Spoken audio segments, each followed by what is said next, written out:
Nurhalifah. Saya di sini ada tugas pengibasan. Jadi ini saya ingin menyampaikan hasil pelatihan kami, saya dan Bu Amel waktu lalu. Di sini saya tidak berniat membohongi ya Bapak Ibu. Hanya saja ini amanah suruh menyampaikan apa yang sudah kami dapatkan. Nah, di sini saya akan menjelaskan tentang pola pikir bertumbuh. Sebelumnya, apakah ada yang sudah pernah dengar apa itu pola pikir bertumbuh?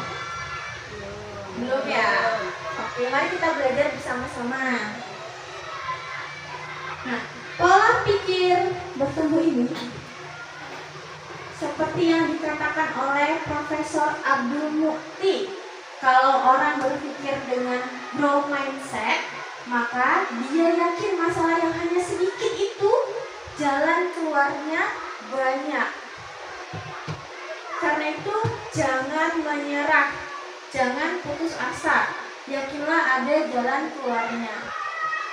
Seperti di Al-Quran kan ada ya, setelah kesulitan ada kemudahan. Bersama deh, bukan setelah tapi bersama kesulitan ada kemudahan. Jadi setiap kesulitan pasti ada kemudahan. Jangan menyerah, jangan putus asa.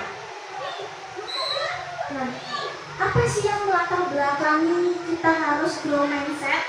Di sini nih latar belakangnya karena hasil survei mindset dalam PISA 2018, kita Indonesia itu termasuk satu dari 6 negara yang memiliki persen murid dengan grow mindset di bawah 40% atau 20%, nomor 3 dari bawah. Kemudian ada korelasi positif antara jumlah murid yang grow mindset dengan hasil akademik di suatu negara.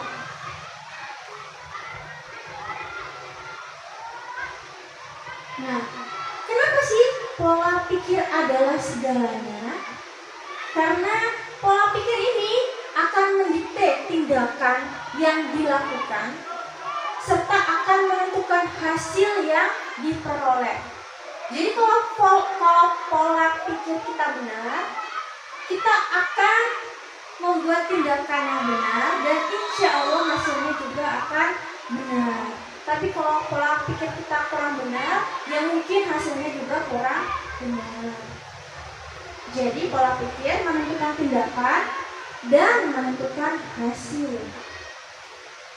Pola pikir itu lebih penting dari keterampilan. Nih, pola pikir atau mindset adalah fondasi dari keterampilan atau skill set dan alat atau konsep. Pola pikir itu cara melihat dan cara berpikir saat menghadapi masalah dan berperan untuk memperluas cara seseorang dalam melihat dan berpikir. Nah, mengapa sih manusia itu berbeda-beda? Karena pola pikirnya berbeda. Ada yang sudah grow mindset, ada juga yang belum. Nih, pola pikir atau mindset adalah kumpulan keyakinan yang akan menentukan cara seseorang dalam melihat dan berpikir terhadap sebuah kejadian atau peristiwa. Di sini kalau ada maaf Bapak Ibu, saya ingin bertanya, jika Bapak Ibu mengalami masalah, apa yang Bapak Ibu pikirkan? Atau bagaimana respon Bapak Ibu sekalian? Mencari solusi. Ada yang curhat, mencari teman curhat. Kemudian apalagi? Sambat. Ya boleh. Sama. Apalagi? Sharing ke ChatGPT. Oke, boleh. Meta AI juga bisa ya. Jadi kalau ada masalah pun beda-beda responnya ya. Nah, kumpulan keyakinan. Oke. Dan setelah Bapak Ibu curhat, apakah lega? Apakah mendapat solusi? Enggak sih, cuma lebih aja mengurangi. Kalau yang kadang nggak dapet solusi, yang penting lega, yang penting cerita ya. Tapi mungkin kalau bapak-bapak beda. Bapak-bapak itu kalau bercerita dia harus dapat solusi, nggak kayak kita ya. Jadi kalau kita ngobrol curhat sama bapak-bapak kadang kurang nyambung ya, nggak bapak ibu? Kalau pengalaman saya sih gitu sama suami. Jenis-jenis pola pikir. Nah, pola pikir ini ada grow mindset, ada fixed mindset. Bener gak ya fixed? Fix ya, maaf ya. Grow mindset sama fixed mindset. Ya, kalau grow mindset itu keyakinan bahwa kecerdasan dan keterampilan itu bisa dikembangkan lewat belajar dan berusaha. Sedangkan fixed mindset itu keyakinan bahwa kecerdasan dan keterampilan itu bersifat tetap dan tidak bisa banyak diubah. Contohnya kalau ada anak yang kurang bisa, kalau fixed mindset, ya emang dia itu bebel gitu ya, maaf ya katanya. Emang dia tuh ya nggak bisa gitu, mau diapain pun nggak bisa. Kadang ada kan kita berpikir kayak gitu ya. Tapi ternyata kalau kita berpikir grow mindset, anak yang kurang bisa tuh sebenarnya bisa, asal kita lebih berusaha untuk mengembangkan keterampilan anak tersebut. Jadi nggak ada anak yang bodoh, yang ada anak kita mungkin yang kurang berusaha untuk anak tersebut, atau anak tersebut juga kurang berusaha untuk dirinya sendiri untuk mengubah pola pikirnya. Nah, tugas kita nih mengubah pola pikir anak-anak yang dari fixed mindset ke grow mindset. Nih, pola pikir tetap versus pola pikir bertumbuh. Kalau misalnya ada masalah atau ada tantangan ya, challenge kan tantangan ya. Siapa di sini yang menerima tantangan itu, atau ada yang memilih menghindar? Misalnya ada tantangan jadi bendahara bos di sini. Adakah yang mau menerima? Tidak. Loh. Siapa yang memilih menghindar? Saya. Semuanya, kalau bisa saya juga. Nah ini karena kalau menghindar berarti pola pikir kita masih pola pikir tetap, belum pola pikir bertumbuh. Nah kemudian kalau ada masalah, ada yang menyerah, terus ada yang bertahan, ada effort. Kalau mereka bilang, mubazir ngapain sih buang-buang waktu ya, usaha lebih buang-buang waktu mubazir gitu. Terus ada yang menyebutnya sebagai peluang kalau pola pikirnya bertumbuh. Kemudian kalau misalnya ada yang mengkritik, kalau pola pikir kita tetap tuh kita merasa jangan mau berarti dia nyerang aku. Tapi kalau pola pikir bertumbuh, kritikan mereka sebagai informasi bagi kita. Oh berarti kita tuh seperti itu ya, berarti harus ada yang diubah nih dari diri kita. Kemudian sukses order, itu artinya apa Ibu Amel ya? Sukses order, berarti kesuksesan orang lain atau kesuksesan lainnya ya. Nah kalau kita melihat ada orang yang lebih sukses dari kita, kalau pola pikir kita tetap tuh akan menjadi ancaman, bisa dia kalau lebih sukses dari kita, bisa.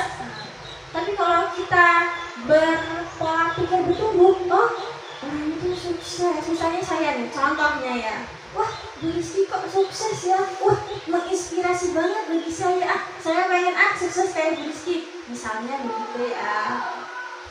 Jadi jangan jadikan ancaman ya Bapak Ibu. Misalnya saya sukses affiliate 5 juta sehari, amin. Itu jadikan inspirasi dari Bapak Ibu ya, jangan jadikan ancaman. Nanti kan kita akan bareng-bareng. Amin. Nah, gimana sih cara mengubah pola pikir tetap menjadi pola pikir bertumbuh? Nih, ada beberapa caranya. Yang pertama itu belajar cara mengenali suara PPT, pola pikir tetap. Nih, yang suka overthinking nih. Overthinking kan di sini banyak ya, apalagi bapak-bapak ibu ya, guru-guru muda biasanya. Belajar cara mengenali suara PPT, suara yang menimbulkan kekhawatiran dalam menghadapi tantangan dan kesulitan. Kemudian setelah ada suara yang menimbulkan kekhawatiran tuh, kita berpikir sadar nih kalau kita punya pilihan. Apa pilihannya? menyerahkah atau tetap bertahan. Kemudian berbicara kembali dengan suara PPB, suara pola pikir bertumbuh, yaitu suara yang menimbulkan optimisme dalam menghadapi tantangan dan kesulitan. Setelah tahu atau berbicara dengan PPB, baru kita melakukan aksi sesuai dengan suara PPB atau pola pikir bertumbuh. Nih contohnya, suara pola pikir tetap dengan suara pola pikir bertumbuh. Yang pertama, kalau saya gagal berarti saya tidak mampu, itu PPT. Harus kita ubah jadi PPB. Kalau saya gagal berarti saya harus belajar lalu mencoba lagi. Kemudian saya akan menolak saat menerima tugas yang belum pernah saya kerjakan, sebab resiko untuk gagal akan besar. Harus berubah jadi saya akan menerima pekerjaan yang belum pernah saya kerjakan, sebab ini adalah peluang untuk belajar dan mengembangkan potensi diri. Nah, yang penting nih, yang sering banget kita lakukan mungkin ya, kesalahan menunjukkan kelemahan saya, sehingga harus dihindari demi menjaga nama baik. Banyak banget kan di sini yang takut lah kalau salah dikasih tugas nggak mau karena takut salah. Nanti kalau salah namanya udah tercoreng, nama baiknya jadi nama baiknya tuh jadi hilang atau berkurang gitu kan. Harusnya seperti ini. Kesalahan merupakan sebuah proses belajar dan peluang untuk meningkatkan potensi diri. Jadi nggak usah takut salah. Kalau dikasih tugas sama ibu kepala sekolah, kerjakan aja. Kalau masalah benar salah, itu urusan belakangan. Yang penting kita sudah berusaha mengerjakan. Karena kesalahan kan proses belajar dan peluang untuk meningkatkan potensi diri. Kemudian nih PPT-nya, saya hanya bagus dalam bidang tertentu saja dan tidak untuk bidang lainnya. Itu harus diganti menjadi saya bisa belajar apapun juga yang saya mau, termasuk hal-hal yang sangat sulit sekalipun. Kemudian kecerdasan dan kemampuan adalah segalanya dan akan menjadi faktor yang menentukan sukses tidaknya. Apakah Bapak Ibu setuju kalau kecerdasan dan kemampuan itu segalanya? Jadi orang cerdas pasti sukses. Apakah Bapak Ibu setuju? Belum tentu. Jadi dari PPT kita berubah ke PPD, yaitu belajar dan berusaha adalah faktor kunci yang akan menentukan sukses tidaknya seseorang. Jadi orang yang kurang pintar, kalau dia mau belajar, kalau dia mau berusaha terus pasti akan sukses ya. Jadi nggak melulu orang sukses adalah orang yang cerdas. Kemudian intervensi pola pikir. Nah, riset yang dilakukan di The Project of Education Research that Scales menunjukkan bahwa intervensi pola pikir telah memberikan hasil yang sangat baik dalam meningkatkan prestasi akademik murid. Intervensi ini menjadi alternatif dari intervensi yang dikenal dengan the sense of purpose intervention. Jadi kalau pola pikir anak itu sudah berubah menjadi pola pikir bertumbuh, itu nilai akademiknya atau hasil akademiknya itu prestasi akademiknya itu ikut meningkat. Itu merupakan yang dilakukan riset yang dilakukan di Project of Education Research dari Stanford University. Nah, gimana sih prosedur intervensi pola pikir? Pertama kita sebagai guru, ini yang harusnya kita lakukan, prosedur intervensi pola pikir. Saat melihat ada murid yang mau menyerah ketika menemui tantangan atau kesulitan, segera dorong dia untuk mencoba lagi. Didorong bukan didorong dijorokin, tapi didorong dikasih semangat, disemangatin. Kemudian pada saat murid mau mencoba lagi, segera beri pujian proses karena telah mau berusaha. Jadi Bapak Ibu jangan pelit-pelit ngasih pujian sama murid-muridnya.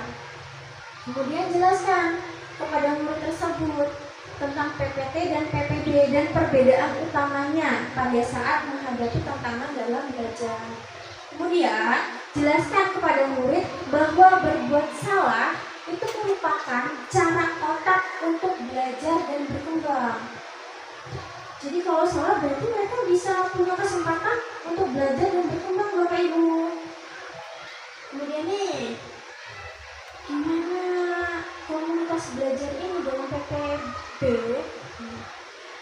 Kita harusnya ya, komunitas belajar ini membangun komunitas belajar merupakan fondasi utama untuk mengembangkan PPB di sekolah yang terdiri dari beberapa macam hubungan. Yang pertama yang sering kita hubungan kita dengan murid ya, yang setiap hari kita laksanakan. Kemudian hubungan guru dengan orang tua, serta hubungan guru dengan guru. Nah, kalau hubungan guru dengan murid ini sangat penting atau yang sangat penting banget. Sebab ini adalah proses awal dari pembentukan PPB dalam kelas. Nah, gimana sih hubungan guru dengan murid seharusnya?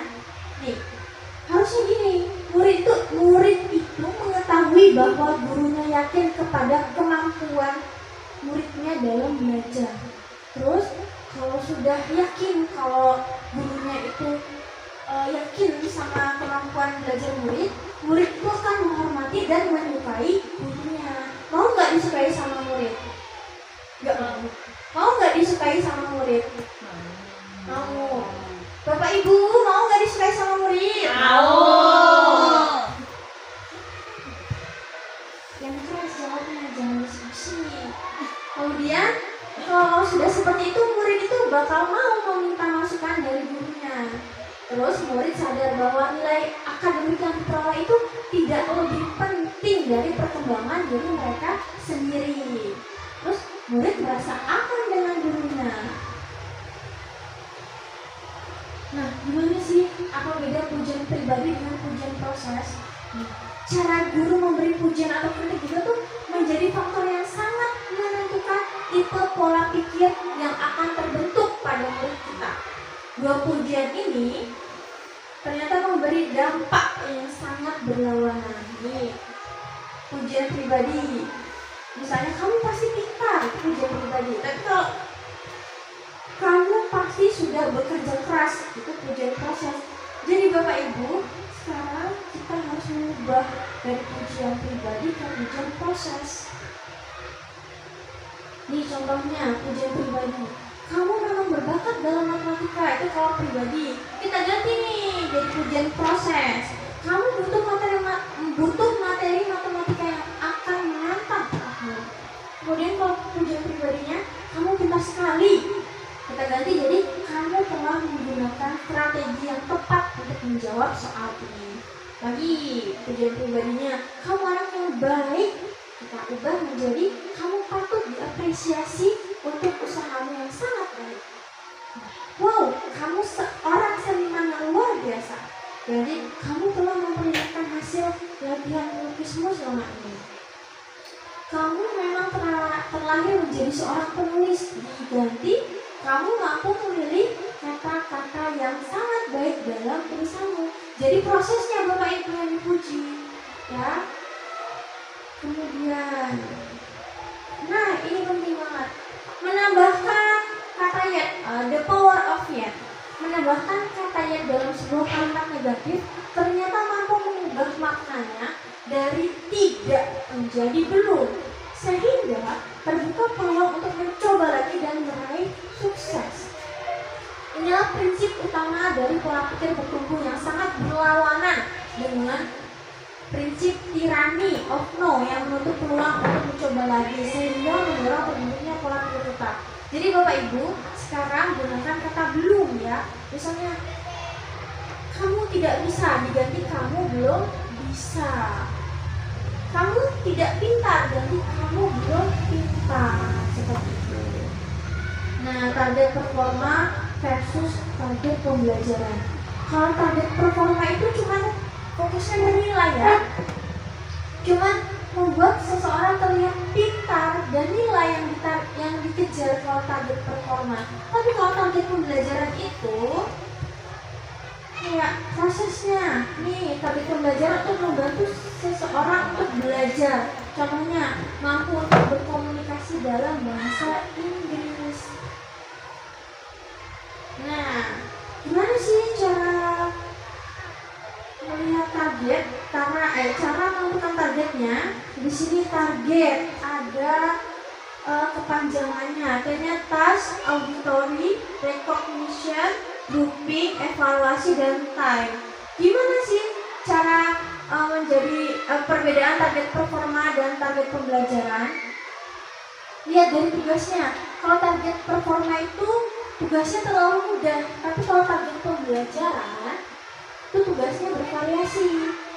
Nah, kalau otoritas nih, peran murid dalam membuat sebuah keputusan. Kalau di target performa itu guru memberikan petunjuk yang jelas untuk mengerjakan tugas. Tapi kalau target pembelajaran, guru itu hanya memberi petunjuk awal. Selanjutnya terserah murid, biar murid yang mencari cara untuk mengerjakan tugas tersebut.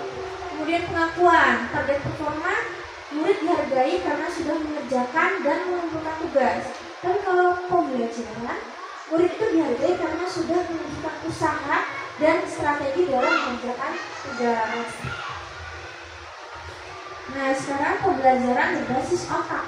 Ini adalah pola pikir bertumbuh. Pembelajaran berbasis otak ini menjadi fondasi ilmiah yang sangat kuat, yaitu neuroscience. Murid itu yang mengalami kesulitan dalam belajar tapi terus bertahan dan mencoba lagi, ternyata akan memicu aktivitas otak sehingga membuat proses belajar berjalan dengan lebih baik dan efektif. Nah, peta pikiran atau mind map. Peta pikiran yang diciptakan oleh Profesor Tony Buzan merupakan sebuah alat belajar atau learning tool yang sesuai dengan cara kerja alam otak sehingga sangat tepat untuk digunakan dalam PN ini atau pembelajaran mendengar. Nah, gimana cara menyusun peta pikiran? Pertama, membuat dari pusat atau sentral ide, kemudian buat cabang utamanya, kemudian membuat kategori dalam setiap cabang untuk membuat dalamnya. Nih, kalau pembelajaran mendalam ini Bapak Ibu, di sini ada prinsip pembelajarannya. Prinsipnya ada 3 ya, berkesadaran, bermakna, dan menggembirakan. Kemudian kalau pengalaman belajarnya ada 3, memahami, mengaplikasi, dan merefleksi. Kemudian kerangka pembelajarannya dalam RPP ya. Yang pertama harus ada praktek pedagogis, lingkungan pembelajaran, kemitraan pembelajaran, dan pemanfaatan digital. Nah, kerangka pembelajaran dalam pembelajaran mandiri ini minimal 2 yang wajib ya, yang praktik pedagogis sama lingkungan pembelajaran. Kalau kemitraan sama pemanfaatan digital itu opsional Bapak Ibu, dipakai boleh, nggak dipakai juga ya nggak apa-apa. Tapi kalau bisa sih dipakai pakai, tapi dua-dua nggak apa-apa. Kemudian dimensi profil lulusannya ada 8 ya, keyakinan dan ketakwaan, keluargaan, penalaran kritis, kreativitas, kolaborasi, independen, kesehatan, dan komunikasi. Bapak Ibu, semoga apa yang sudah saya sampaikan dapat dipahami dengan baik ya Bapak Ibu. Jika ada kata yang salah, saya mohon maaf. Kepada Allah saya mohon ampun. Saya akhiri wabillahi taufiq wal hidayah. Wassalamualaikum